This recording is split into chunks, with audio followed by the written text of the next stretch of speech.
Two games open.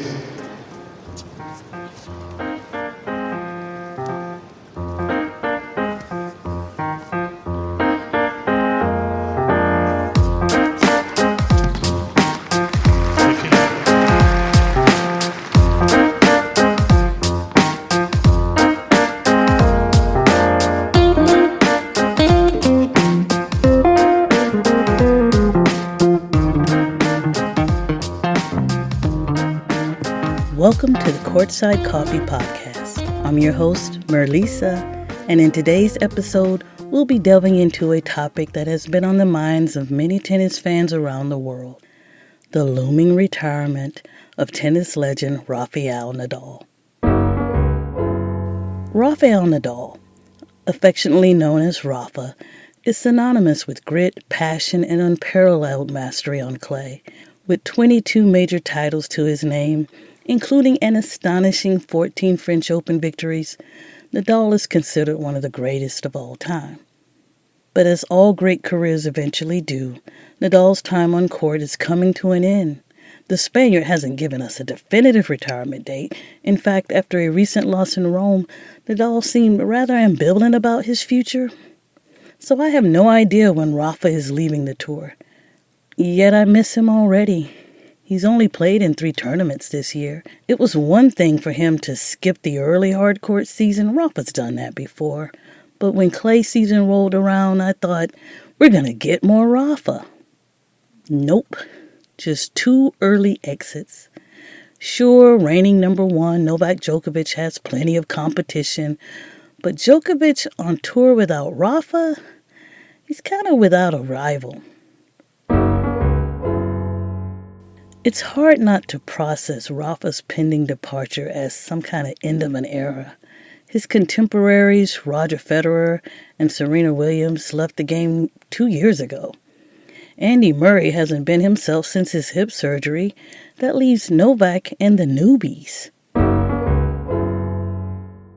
The newbies like Carlos Alcaraz, Jannik Sinner, and Casper Ruud, they're very talented and fun to watch, but their ascension hasn't happened fast enough to match the gravitas as Rafa's rivalries with Novak and Roger.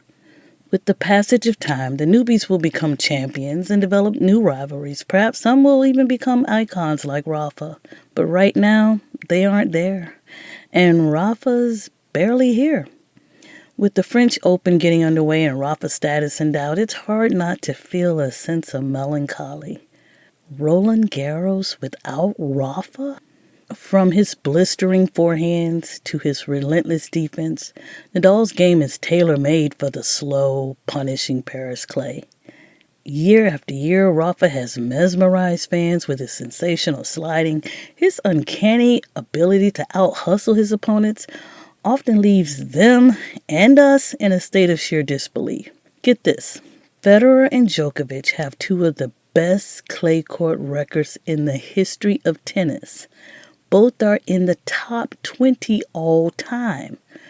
Only Nadal, Bjorn Borg, and Ivan Lendl have better clay court records than Novak. Yet, Novak and Federer have combined for just 4 French Open titles.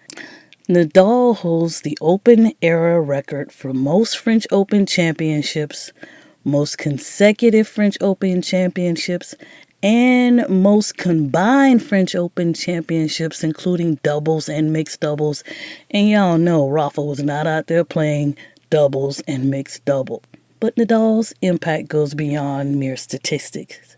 He has become a symbol of resilience, perseverance, and humility.